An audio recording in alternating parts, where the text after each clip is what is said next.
पे आते हैं साइंस वर्सेस नॉलेज क्या है। आप गौर से सुनेंगे, यहां से मेरा टॉपिक शुरू हो रहा है। यहां चीजें दिखाने से ज्यादा जितना मैं बोलूंगा, मुझे लगता है कि अगर आप सभी चीजों पे ध्यान देंगे तो आपके लिए ये एक एक चीज बड़ी कीमती होगी। साइंस, मैं खुद कह रहा हूं कि मुझे 8-9 साल लगे इन चीजों को जुटाने में, इसलिए आपको ये 2 घंटे के सेशन में ये सारी चीजें ब्रीफ मिल रही। साइंस वर्सेस नॉलेज, देखिए साइंस का मतलब भी होता है जानकारी और नॉलेज का मतलब भी होता है जानकारी। अब डिफरेंस क्या है? Science is proved knowledge. Science क्या है? प्रूव्ड नॉलेज है, जो एक्सपेरिमेंट के द्वारा हमने प्रूव किया है। साइंस वो जानकारी है जो एक्सपेरिमेंट के द्वारा हमने क्या किया है? प्रूव किया है। अब इसको मैं सिंपली एक्सप्लेन कर रहा हूं। मान लीजिए आपको किसी ने कहा कि रात के बाद दिन आएगा, ये नॉलेज है। आपको किसी ने कहा कि चाय पीने का फायदा है, ये हमारे पास क्या है? नॉलेज है। अगर आपको कोई राजा रानी की कहानियां सुना रहा है, कोई आपको रिलीजियस बुक के बारे में बता रहा है कि मरने के बाद कब्र में हिसाब होगा, जन्नत दोजख है, ये नॉलेज है। नॉलेज सच भी हो सकती है और झूठ भी हो सकती है, लेकिन साइंस वो प्रूव्ड नॉलेज है। मैंने आपसे कहा कि हमारा जो पानी है वो 100 डिग्री पे उबल जाता है, तो आपने हमसे एविडेंस मांगा। मैंने कहा हमारे पास लेबोरेटरी थर्मामीटर है। जब पानी उबलेगा आप उस थर्मामीटर को पानी के बीच में डालेंगे, उस थर्मामीटर के बीच में एक एलिमेंट होता है मरकरी, वो हीट के कारण ऊपर 100 डिग्री पे आके रुक जाएगा। तो हमने आपको प्रूव करके बता दिया। हमने आपसे कहा कि दुनिया के अंदर जितने भी लिविंग ऑर्गेनिज्म है, चाहे प्लांट्स हो एनिमल, वो सेल का बना है। आपने हमसे एविडेंस मांगा, आपने साइंस से एविडेंस मांगा। हमने कहा हमारे पास माइक्रोस्कोप है। आप माइक्रोस्कोप के नीचे किसी भी प्लांट और एनिमल सेल की स्टडी कर सकते हो, देख सकते हो, उसका स्ट्रक्चर देख सकते हो। हमने आपसे कहा कि इस दुनिया में हमारे पास जो 8 प्लेनेट है हमारे सोलर सिस्टम के, सन के इर्द गिर्द क्या कर रहे हैं? गोल गोल चक्कर लगा रहे हैं। आपने हमसे एविडेंस मांगा। हमने कहा हमारे पास क्या है? टेलीस्कोप है। और गैलीलियो ने टेलीस्कोप सबसे पहले बनाई और दुनिया का फर्स्ट साइंटिस्ट था जिसने सबसे पहले स्पेस को देखा। सबसे पहले जिसने यूनिवर्स को देखा वो कौन था? गैलीलियो था। एविडेंस हमारे पास है। इसी प्रकार से हमने आपसे कहा कि लाइट 7 कलर की बनी होती है। आपने हमसे एविडेंस मांगा। हम न्यूटन ने क्या किया? एक प्रिज्म बनाया कांच का और उससे एक्सपेरिमेंट करके आपको प्रूव कर दिया। हमने आपसे कहा कि लाइट स्ट्रेट चलती है। आपने हमसे एविडेंस मांगा और जाबर इब्ने अल हैथम एक साइंटिस्ट था जिसने पिन होल कैमरे के जरिए आपको light travel in straight line का तर्जबा करके बता दिया। तो science it is based on the evidence. Science evidence के बेस के ऊपर होती है। तो होप की साइंस वर्सेस नॉलेज को आप समझ पाएंगे कि नॉलेज का मतलब है इल्म, जानकारी जो सच भी हो सकती है और झूठ भी हो सकती है। लेकिन साइंस एक ऐसी नॉलेज है जो प्रूव्ड नॉलेज है एक्सपेरिमेंट और ऑब्जर्वेशन के द्वारा। अब जो साइंस का डेफिनेशन क्या है? देखिए हमने बचपन में एक डेफिनेशन को याद कर लिया था, रट लिया था, मुझे आज भी याद है। Systematized knowledge derived by observation, experimentation and inference is called science. मुझे रटा दिया गया था, मुझे समझ में कुछ नहीं आता। अब ये वर्ड भी मेरे लिए बड़ा भारी था, सिस्टमैटाइज्ड नॉलेज डिराइव्ड बाय। अभी अगर आपने 8th तक के बच्चे को अगर पढ़ाना है तो साइंस का डेफिनेशन सिंपल ले लीजिए, study of nature is called science. बात खत्म। उसी को डाल दिया, वो बेचारा रात भर लगाया सिस्टमैटाइज्ड नॉलेज डिराइव्ड बाय।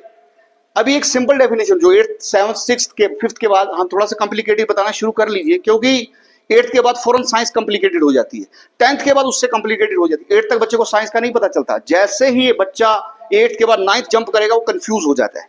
आप खुद देखा होगा कि सिलेबस का लेवल बढ़ जाता है। The information we gain through observation and experimentation is called science. जो भी जानकारी हम हासिल करते हैं ऑब्जर्वेशन के द्वारा, ऑब्जर्वेशन क्या हो गया? आंखों के द्वारा देख के, या अपने इंस्ट्रूमेंट के द्वारा देख के, टेलीस्कोप के द्वारा, माइक्रोस्कोप के द्वारा, या सिंपल हमारे पास मैग्नीफाइंग ग्लास आता है उसके द्वारा देख के। अभी जो 10th का साइंस आया है उसमें मैग्नीफाइंग ग्लास और कंपास उन्होंने हर पेज पे लगा दिया है, क्योंकि उनका मकसद यही है कि बच्चा आप क्या करे भाई, थोड़ा सा साइंटिफिक हो जाए। ठीक है, साइंटिफिक मेथड। देखिए अब यहां से बेस शुरू होता है। मैं आपसे कह रहा हूं कि हमें बच्चे को साइंटिफिक बनाना है, साइंटिफिक टेम्पर डेवलप करना है। कैसे करोगे आप? यानी आपने मान लीजिए, आप 2 मिनट के लिए सोचिए, मेरी तरफ देखिए कि आप अपने बच्चे को बोल रहे हैं कि बच्चे आपको साइंटिफिक, आपने अपने अंदर साइंटिफिक टेम्पर डेवलप करना है, साइंटिफिक एप्टीट्यूड डेवलप करना है, एक साइंस वाली सोच रखनी है। तो तुम जिन भी चीजों को देखो साइंस के नजरिए से देखो। भाई बोल तो दिया, वो देखेगा कैसे? ठीक है, अब ये तो हमने बोल दिया, लेकिन एक साइंटिस्ट था इब्ने अल हैथम। मैं आज साइंस पे आ रहा हूं। अभी ईरान और अमेरिका का जंग लगा है, तो ईरान अलग अलग किस्म की मिसाइलें बना रहा है, तो दुनिया हैरान होगी भाई ये कैसे बना रहे हैं। तो साइंस का बेसिक ओरिजिन कहां से हो रहा है भाई? इराक से हो रहा है। कहां से हो रहा है? इराक से हो रहा है। अभी आएंगे उस पर, क्योंकि हमारी तारीख में चीजें हट गई हैं, मैं उन पे भी आऊंगा। इब्ने अल हैथम ये एक ऐसा साइंटिस्ट था, ये इराक का रहने वाला था। इसे फादर ऑफ ऑप्टिक्स भी कहते हैं, स्टडी ऑफ लाइट। सबसे पहले इसने लाइट की स्टडी की।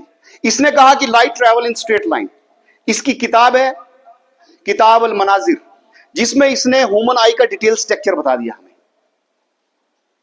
अब इब्ने अल हैतम ने कहा कि आपको जब साइंस के हिसाब से सोचना है, साइंस तो कैसे सोचना पड़ेगा? सबसे पहले आपको क्या करना पड़ेगा? चीजों को एब्जर्व, चीजों को सिर्फ देखना है, देखते वक्त आपने कोई सवालात नहीं पूछना। फिर सेकंड स्टेप, अब आपके माइंड में क्वेश्चन आएगा, ये क्यों हो रहा है, तो क्वेश्चनिंग।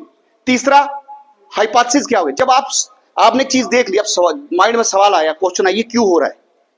तो जब क्यों हो रहा है, जब आप उसका आपने आइडिया ढूंढ लिया कि इस वजह से हो सकता है। हाइपोथेसिस मीन आइडिया, जो आपके दिमाग में आया है वो हाइपोथेसिस है। अब जब आप उस आइडिया के ऊपर एक्सपेरिमेंट करते हो तो वो हो गया एक्सपेरिमेंटेशन। एक्सपेरिमेंटेशन में क्या होता है? Hypothesis is tested in the experiment. हम हाइपोथेसिस को टेस्ट करते हैं कहां पे? एक्सपेरिमेंट में। और उसके बाद हम एक्सपेरिमेंट के एनालाइज, अलग अलग नतीजों को देखते हैं और फाइनली हम अपने कंक्लूजन पे आते हैं। एक एग्जांपल दे रहा हूं। आपने क्या किया, घर के अंदर आपके पास एक गैस का स्टोव था, आपने उसके ऊपर पानी का एक बर्तन रख दिया, नीचे से आपने हीट दे दी, पानी उबलने लगा। जब पानी उबलता है तो उसके ऊपर से क्या है? बबल्स निकलना शुरू हो जाते हैं। ये आपका ऑब्जर्वेशन है, ये आपका क्या है? ऑब्जर्वेशन है। अब सेकंड आपके दिमाग में क्वेश्चन आ गया, ये बबल्स क्यों बन रहे हैं। तीसरा आपका आइडिया आया कि ये हो सकता है हीट से हो। तो अब आप एक्सपेरिमेंट कर रहे हैं। आपने क्या किया? हीट तेज की, हीट कम की, हीट बंद कर दी। 3 एक्सपेरिमेंट हो गए। हीट तेज की, कम की, बंद कर दी। उसके बाद आप रिजल्ट पे आए कि भाई ये बबल इसलिए बन रहे हैं क्योंकि इसका रीजन क्या है, इसके पीछे हीट। तो आपको जब भी चीजों को सोचना है तो इस प्रकार से सोचना है, अपनी मर्जी से नहीं। किसने बता दिया हमें? इब्ने अल Haitham, father of scientific method. आज के दौर में भी फादर ऑफ साइंटिफिक मेथड कौन है? इब्ने अल हैतम, इराक का रहने वाला था।